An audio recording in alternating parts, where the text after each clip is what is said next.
Chapter 15. Saturday morning.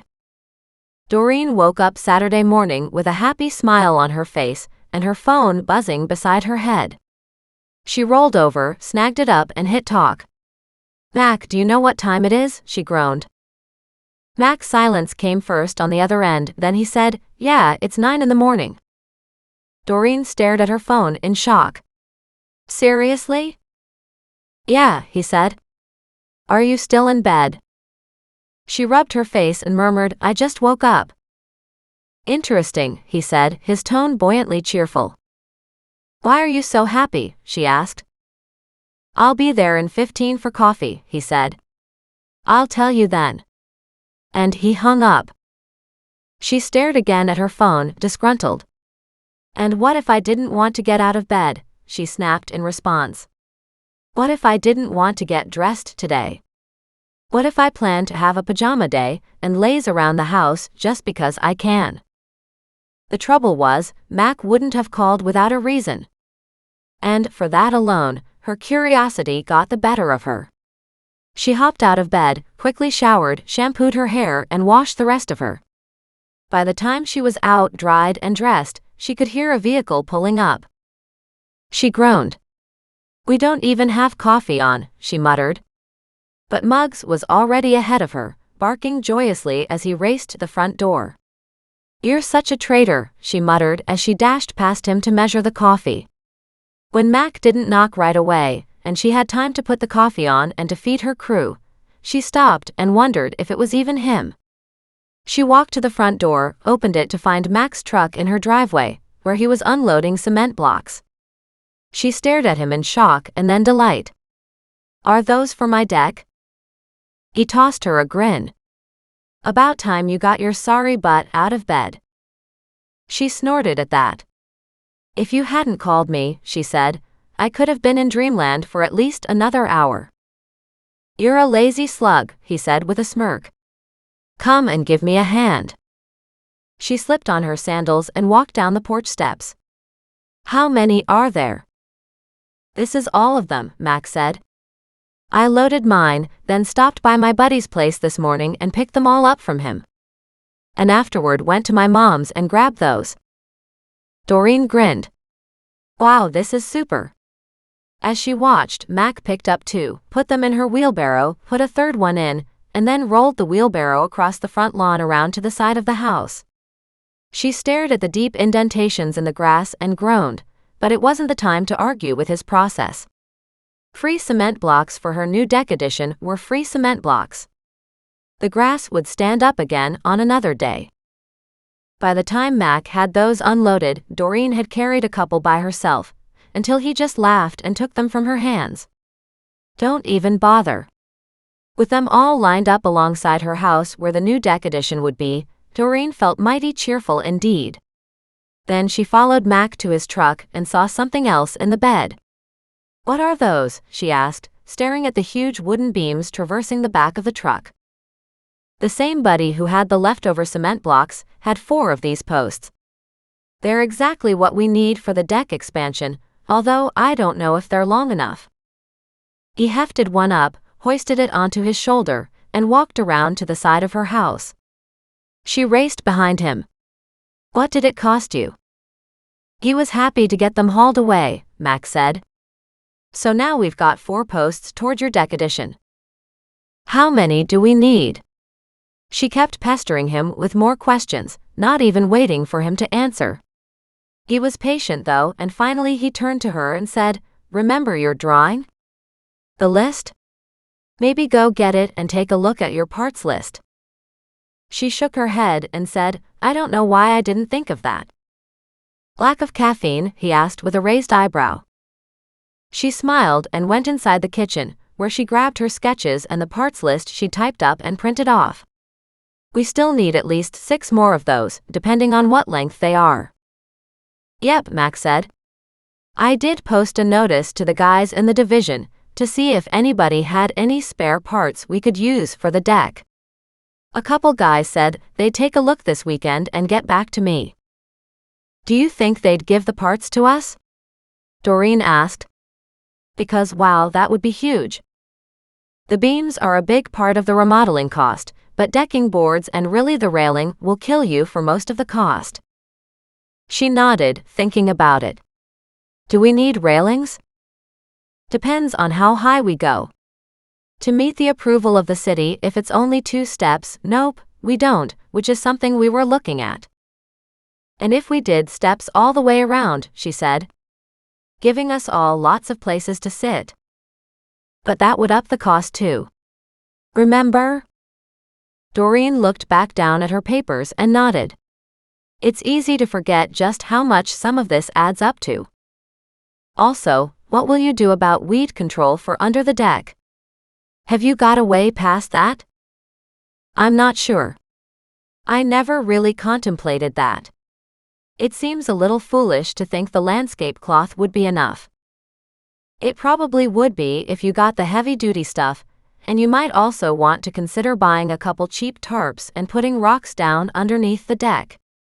It would take a long time without sun exposure for the tarps to break down enough for weeds to pop through.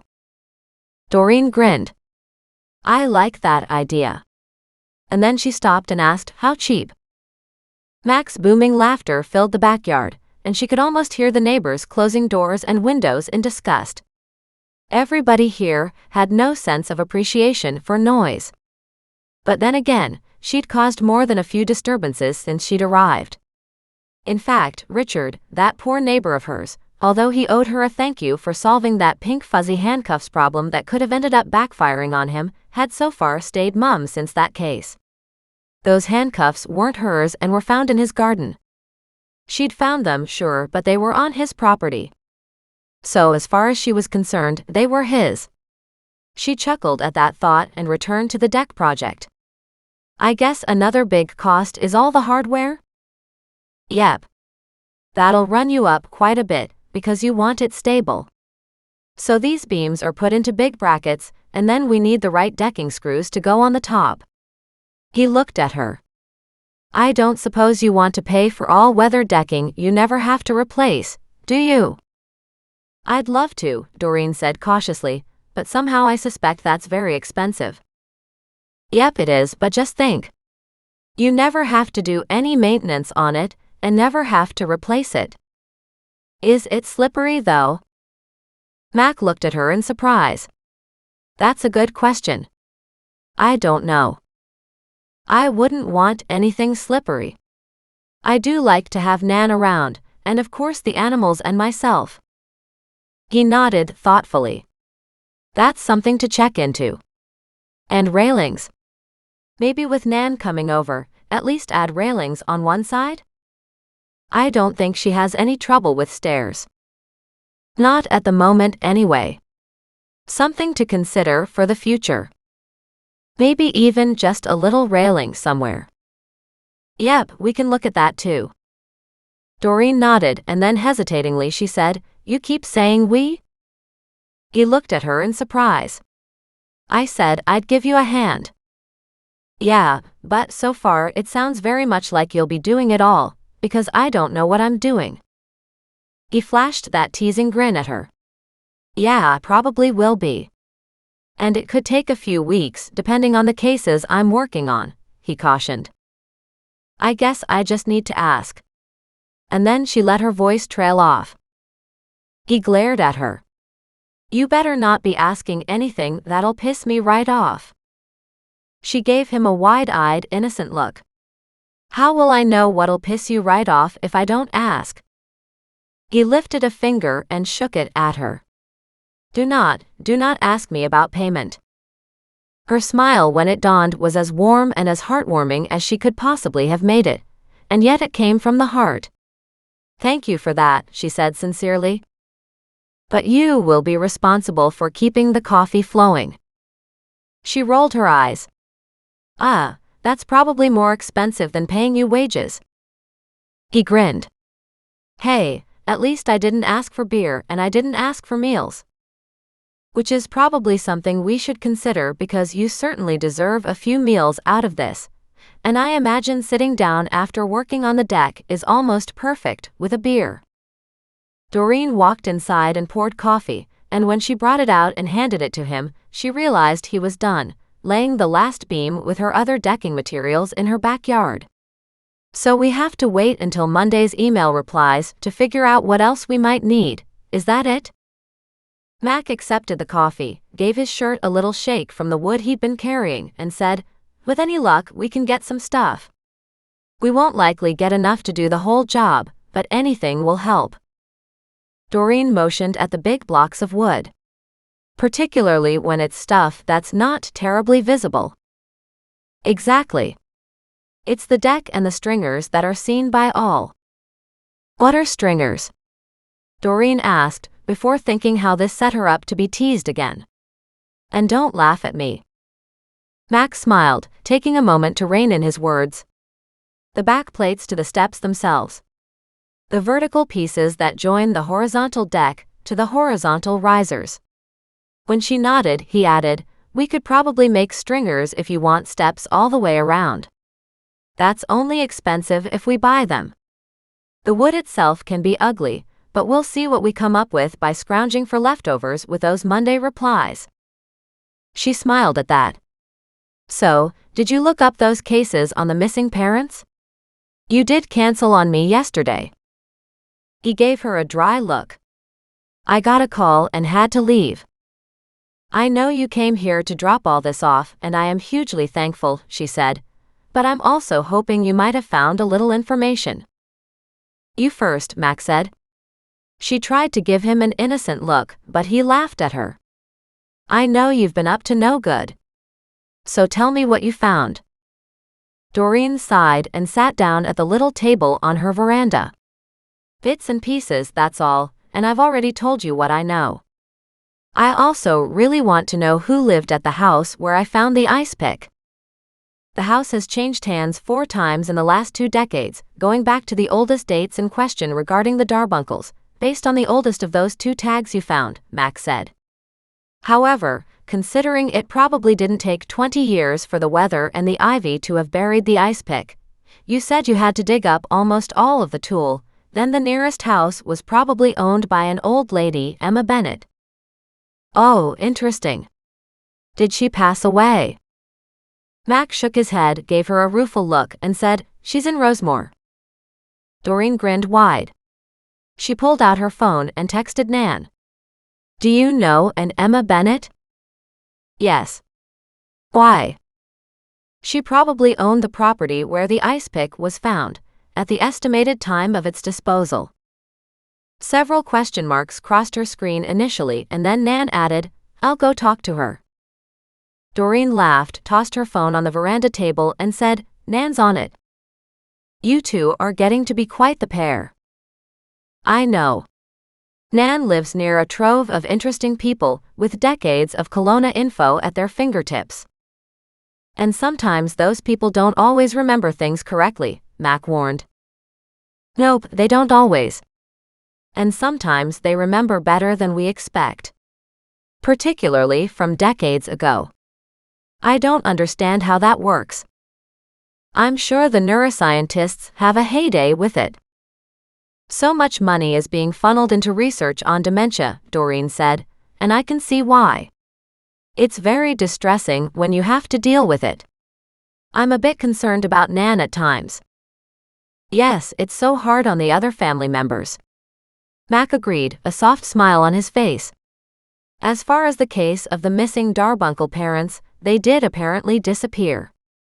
First, a lot of rumors swirled around, and yes, some about them potentially going back east are noted in our files, but the fact of the matter is, the brothers don't know what happened. The parents were last seen at some point, reported as missing, then declared dead 7 years and 4 months later. The meager estate did pass down to the sons, which they shared equally. "Meaning the house basically, right?" she asked. "Because of the meager estate that you just mentioned." Mac nodded. "Correct." "What about Henrietta?" "That's where our file gets even thinner," he said, his tone dark. "She went missing, supposedly around the same time as her parents, so originally it was presumed she went back east with them. However, when the brothers filed for a declaration of death on their parents, they did so for Henrietta too. She was presumed dead along with the adults, but it remains a mystery what happened to them. Her disappearance is pretty sketchy, Doreen said, and how very convenient that she wasn't part of the inheritance for the sons. She wouldn't likely have received it directly anyway. It would have gone into her long-term care. Maybe via a trust with an attorney or a banker overseeing it. However, the estate was meager, so maybe no money was there to fund Henrietta's future care. Same diff, but still so sad for Henrietta. And what about her real parents? I had to look that up separately, he said. I didn't realize she was adopted. And technically it wasn't a formal adoption, but the two couples had a verbal agreement between themselves. Apparently, the biological family moved away. The man's name was unique, Hilly. I've heard that a couple times now. It's still fascinating how this all works. But the thing is, I've got an ice pick, a couple little metal tags that indicate there should have been 2 picks, and I have a missing couple and a missing girl. Whoa, whoa, whoa, Max said, holding up his hands as if to break her train of thought. You have absolutely no connection between those 2 events. She stared at him in surprise. Of course we do, she said. A huge connection. He stared at her. And what's this huge connection? She gave him a beaming smile and said, me and Muggs and Goliath and Thaddeus. Max's shoulders sagged, and he looked so deflated that she had to burst out laughing. I'm only half joking, you know? And I'm only half upset about it, he said, because it is a connection. One I didn't really want to think about. I could help. Haven't you got enough work to do for a while? She asked. How about too much to do? He grumbled. Steve is still hollering. His problem, not mine. He shouldn't have attacked me. For that matter, neither should have Mary or Penny or Dean. The names rolled off her tongue of some of the people who had attacked her from her work on related cold cases. In your most recent cold case, we're dealing with a wife who's besotted with Dean, her second husband, and she doesn't want to believe he killed her first husband or a tramp who used to work the streets. Manny deserves as much care and attention as anybody, Doreen said quietly. Her circumstances weren't easy. She did the best she could. Mac's smile was gentle as he said, believe me. I get where you're coming from. I totally agree with you. But my earlier statement? That was just recapping the killer's attitude. Or rather, the wife of the killer's attitude. She nodded. And such a wrong way to look at life, judging people like that. We have a lot of cases we're working on, and of course Crystal's case is ongoing too, he said. It alone could take us years to get to the end of that, as we're still searching for more possible missing children. We've got districts all around the province looking into their missing kids too. And to think those brothers were just trying to save the children from abusive home environments. Which gives us hope that maybe some of them are still alive. As for Crystal, I don't think the brothers ever wanted to harm her. As long as they kept Crystal and maybe these other kids away from Crystal's very disturbed stepmom Mary and others like her, then there's a good chance those other missing children are all doing just fine. He nodded, then muttered, the captain is considering setting up a task force for you. She stared at him. For me. For the cases you keep dumping in our lab. We have a lot of other pending cases too, you know. Max said in a wry tone. We have all manner of break-ins, muggings, car thefts. It's just you seem to have this capacity to dive in for some of the deeper, darker, uglier ones. And the captain wondered about getting a task force together to handle your cases alone. Something inside her warmed. You know something? I really like that idea. I figured you would, he said. At least you'd know we'd be giving those cases all the attention we could. But more than that, she said, I'd have somebody to go to when I came up with more information. And she beamed at him. I don't think that's the way the captain meant it. But you know that's how I'll treat it. I get that you need to put a specialized team on this cold case area because we've unearthed a lot of cases that have very far-reaching threads, each needing to be tracked down, she said in all seriousness. But still, as you know, I'll always be working on a new case and needing more information. She smiled and pointed back to the front closet, holding all the journalist's investigative files. Think of all of Solomon's cases that need further attention. You're still a civilian, Mac warned. It's not like the captain can release information to you without getting himself into legal hot water. Doreen thought about that and nodded. So, as long as you guys keep telling me what I can legally have, we could work up a great partnership. She could feel her enthusiasm rising as she thought about it. Mac shook his head and said, I don't like that look on your face. That's okay, she beamed. I think we have the start of a perfect friendship. I thought we were already friends, he said suspiciously. Start of a great partnership? Pretty damn sure the captain isn't thinking you'll be any cop's partner, he said, laughing. Fine, she said. How about an amicable working relationship? Mutual info sharing? I still think you're pushing it. We'll be handling the cases which you've brought to our attention with new evidence. If you go off and bring more cases to our attention, obviously we'll look at them too, but that doesn't mean we'll help you get into trouble. No, she said, I appear to do that all by myself. At that, he burst into a fit of laughter.